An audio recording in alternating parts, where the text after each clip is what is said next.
ఒక రాజ్యంలో ఇద్దరు పేద యాచకులు ఉండేవారు. వాళ్ళిద్దరూ ప్రతిరోజు రాజభవనానికి వెళ్లి యాచన చేసేవారు. వాళ్ళ జీవితం కొనసాగుతుంది.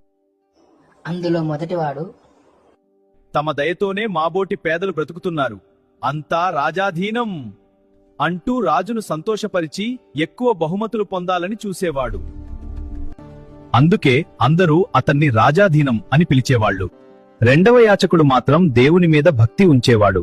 అంతా దైవాధీనం, దేవుడు ఏమి చేసినా మంచిదే అంటూ సాధారణంగా మాట్లాడేవాడు. అందుకే అందరూ అతన్ని దైవాధీనం అని పిలిచేవాళ్లు. ఒకరోజు రాజుకు ఒక ఆలోచన వచ్చింది. రాజాధీనం ఎప్పుడూ నన్ను పొగుడుతాడు కదా, అతనికి ఒక మంచి బహుమతి ఇవ్వాలి అని రాజు అనుకున్నాడు. రాజు ఒక పెద్ద గుమ్మడికాయ తెప్పించాడు. దాన్ని కోసి లోపల బంగారు నాణేలు, వజ్రాలు, మాణిక్యాలు నింపించాడు. తర్వాత దాన్ని మళ్లీ బాగా మూసేశాడు. మరుసటి రోజు ఆ గుమ్మడికాయను రాజు రాజాధీనంకు బహుమతిగా ఇచ్చాడు. ఈ గుమ్మడికాయ నీకు బహుమతి. రాజు ఇచ్చిన బహుమతి చూసి రాజాధీనం చాలా ఆనందపడ్డాడు. ఇది చాలా బరువుగా ఉంది గదా, ఇది అమ్మితే ఎక్కువ డబ్బు వస్తుంది అని అతను అనుకున్నాడు. అలా అనుకుని ఒక శెట్టి దగ్గరికి వెళ్లి ఆ గుమ్మడికాయను అమ్మేశాడు. ఆ డబ్బుతో సంతోషంగా రాజాధీనం ఇంటికి వచ్చాడు. ఇక శెట్టి ఆ గుమ్మడికాయను చూసి గుమ్మడికాయ దానం చేస్తే పుణ్యం వస్తుంది అని అనుకున్నాడు. అప్పుడే దైవాధీనం అటుగా వస్తుండటం చూసి శెట్టి అతన్ని పిలిచాడు. గౌరవంగా ఆ గుమ్మడికాయను దక్షిణతో సహా అతనికి ఇచ్చి, ఇది నీకు దానం అని అన్నాడు. దైవాధీనం గుమ్మడికాయ ఇంటికి తీసుకెళ్లి పగలగొట్టాడు.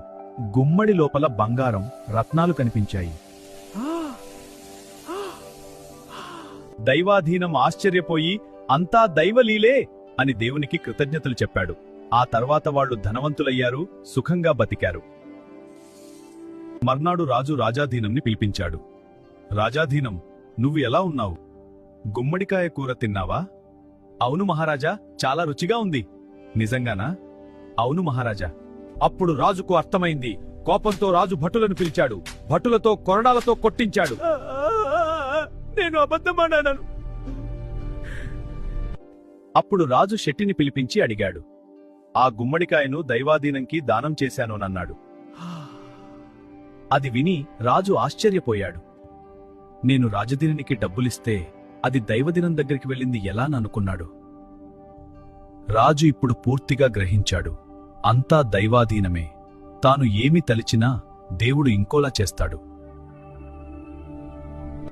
నీతి: మనుషులు ఎంత